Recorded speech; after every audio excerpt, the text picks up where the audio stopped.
So guys, जैसा कि हमने पिछले एपिसोड में देखा कि प्राचीन खंडरों की सील टूटने वाली थी, जिससे सभी पेटिशनर और कबीले के लोग बोन माउंटेन पर इकट्ठा हो गए। वहां वो सभी लोग मौजूद थे जिनसे जियोयान ने दुश्मनी मोल ले रखी थी और वो सभी सही वक्त का इंतजार करके जियोयान पर अटैक जरूर करेंगे। जियोयान को इस बात का इल्म था। बर्निंग फ्लेम वैली के लीडर भी वहां गए थे जो जियोयान के सपोर्ट में होते हैं, जिससे हेवन डीमन फिनिक्स ट्राइब के एल्डर ने जियोयान पर अटैक करने से मना कर दिया था। प्राचीन खंडरों की सील टूट गई, पर इससे वहां मौजूद फाइट एंसेस्टर से कम लेवल के सभी लोग मारे गए और पपेट भी सामने आ गई, जिनसे अर्थ जुआन सेक्टर के एल्डर लड़ने लगे, पर वो उनसे जीत नहीं पा रहे थे। जियोयान उनकी मदद करने गया क्योंकि वो सभी पपेट को कॉन्करर करना चाहता था। जियो फेंग उसे रोकने के लिए उन पपेट को नष्ट करने लगा, पर हेवनली अर्थ पपेट ने उसे रोक दिया। हेवनली अर्थ पपेट अब जियो फेंग को पीटने लग जाता है। जियो फेंग भी परेशान होता है क्योंकि उसकी पावर उस पपेट से कमजोर होती है। हेवन डीमन फिनिक्स ट्राइब के एल्डर जुआन भी हैरान होते हैं कि इस लड़के के पास इतनी पावरफुल पपेट है। इसमें कोई आश्चर्य नहीं कि यह सभी पपेट को काबू करने की कोशिश कर रहा है। अब वो सभी पपेट के अंदर जियोयान की एनर्जी इंजेक्ट होने लग गई थी, जिसका वो सभी पपेट चाहकर भी विरोध नहीं कर पाती और अब वो सभी पपेट जियोयान के कंट्रोल में आ जाती है और जियोयान अपनी हेवनली फ्लेम की पावर से उन पपेट को एनर्जी फॉर्म में अपनी स्पेस रिंग में स्टोर करने लग जाता है। वहीं वो लीडर पपेट उस एल्डर के ट्रैप से आजाद हो गया था। वो उस एल्डर को मारने के लिए बढ़ रहा होता है। एल्डर डर चुका था, तभी जियोयान उस पपेट को भी अपनी स्पेस रिंग में खींच लेता है। जियोयान की हेवनली अर्थ पपेट जियो फेंग को मार रहा होता है और वो उस पर काफी फियर से अटैक करने वाला था, पर फिनिक्स ट्राइब एल्डर उसे बचाने के लिए एक पोर्टल को ओपन करके अपने पास ले आता है, जिससे उसकी जान बच जाती है। जियोयान देखता है कि अब पपेट का फॉर्मेशन खत्म होने की वजह से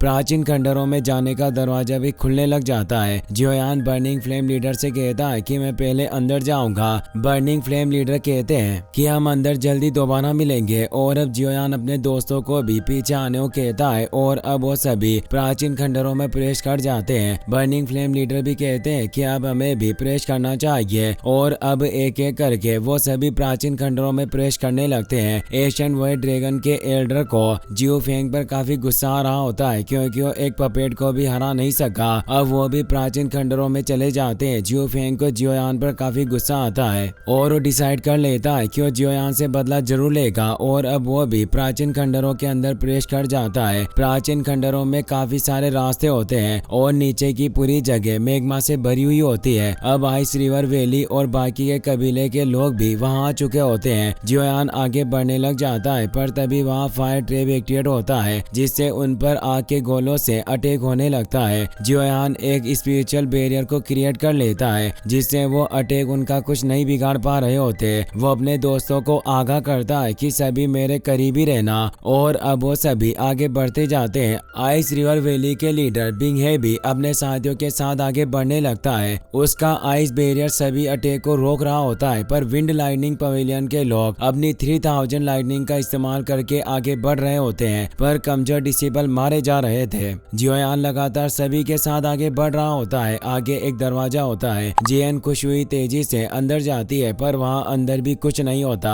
और एक लंबा रास्ता होता है। जियोयान को कुछ समझ नहीं आता। वो दोबारा से आगे बढ़ते हैं और उस रास्ते को पार करते हैं, पर दोबारा से वो उसी रास्ते पर आ जाते हैं। जियन परेशान हुई कहती है कि हम काफी वक्त से चलने के बावजूद भी हमने जहाँ से शुरू किया था वहीं वापस आ गए। लिटिल फेई डॉक्टर बताती है कि यह फायर पाथ जरूर किसी तरह का एक भूल भुलैया है और निश्चित रूप से प्राचीन खंडरों में प्रवेश करने का रास्ता कोई दूसरी जगह छिपा होगा, पर उस रास्ते को ढूंढना काफी मुश्किल लग रहा है। जियोयान आसपास की चीजों को देखने लगता है, तभी उसकी नजर नीचे मैग्मा पर जाती है और वो सभी से कहता है कि नीचे की जगह काफी खतरनाक है, जिससे कोई चाहकर भी नीचे नहीं जाता। इसीलिए किसी ऐसी जगह ही किसी भी दरवाजे को छिपाने के लिए सबसे सेफेस्ट चॉइस होगी। अब वो अपनी पपेट को नीचे उस मैग्मा में भेज देता है और अपनी स्पिरिचुअल पावर की मदद से उसकी पोजीशन देखता है, जिससे उसे नीचे दूसरी तरफ जाने का रास्ता दिखाई देता है। वो सभी को बताता है कि मैग्मा से भरा हुआ पुल वास्तव में एक जाल है और नीचे मैग्मा के दूसरी तरफ ही असली प्राचीन खंडर मौजूद है। सभी इससे हैरान होते हैं। अब जियोयान की पपेट भी उसके पास दोबारा आ जाती है। अब वो सभी अपनी फ्लेम से खुद को कवर कर लेते हैं और नीचे उस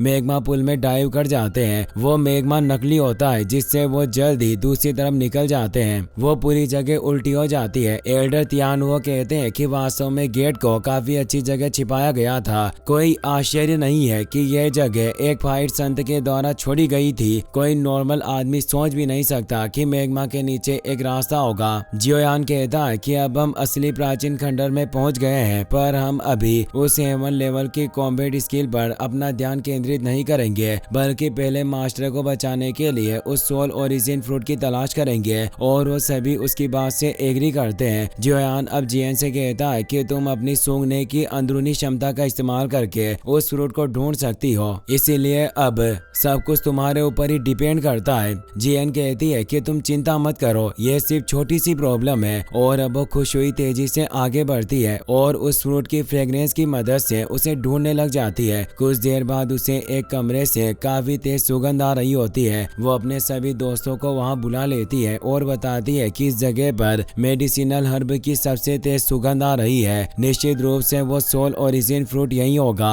जियोयान खुश होता है और कहता है कि हमें जल्दी से इस जगह की जांच करनी चाहिए। अब वो सभी आगे बढ़ते हैं। जियोयान उस रूम का जैसे ही दरवाजा खोलता है, एक तेज रोशनी के साथ उन्हें हवा का झोंका लगता है, क्योंकि वहाँ अंदर एक बहुत ही खूबसूरत जंगल होता है और वो एक काफी बड़ा रियल्म था। जियोंग उसे देखकर काफी खुश होता है और कहता है कि ये जगह मेरे वान याओ माउंटेन रेंज से भी काफी अच्छी लग रही है। जियोयान कहता है कि हमें जल्दी से उस सोल ओरिजिन फ्रूट का पता लगाना चाहिए, इससे पहले कि यहाँ कोई आ जाए। और अब वो तेजी से उस जगह पर सोल ओरिजिन फ्रूट को ढूंढने लग जाते हैं। उन्हें एक तालाब के बीच व्हाइट ट्री दिखाई देता है जिस पर वो सोल ओरिजिन फ्रूट लगा हुआ होता है। जियन उन सभी को उस जगह पर ले आई थी। जियोयान खुश होता है कि यह वाकई एक सोल ओरिजिन डीमन फ्रूट का पेड़ है और वो जियन की तारीफ करते हुए बोलता है कि वाकई तुम्हारी स्किल काफी इम्प्रेसिव है। जियोंग कहता है कि हम आखिर किसका इंतजार कर रहे हैं, हमें जल्दी से उस फ्रूट को तोड़ लेना चाहिए। जियन उसकी तरफ गुस्से से देखती है जिससे वो चुप हो जाता है और कहता है कि मैं भूल गया कि कुछ भी करने से पहले मुझे बॉस आपकी बातें ध्यान से सुननी चाहिए। जियन बताती है कि सोल ओरिजिन फ्रूट काफी रेयर स्पिरिचुअल आइटम है, इसीलिए ऐसी चीजों के पास हमेशा एक स्ट्रेंज बीस्ट होता है जो इस जगह की रखवाली करता है, जिससे जरूर यहाँ कोई पावरफुल मैजिकल बीस्ट छिपा हुआ होगा जो इस सोल ओरिजिन फ्रूट को खुद पाने के लिए इसकी रखवाली कर रहा होगा, क्योंकि सोल फ्रूट किसी की भी बिखरी हुई आत्मा को दोबारा भर सकता है। जियोयान जियन की बात से एग्री करता है, जरूर यहाँ कोई बीस्ट होगा, इसीलिए हम सभी को केयरफुल रहना होगा।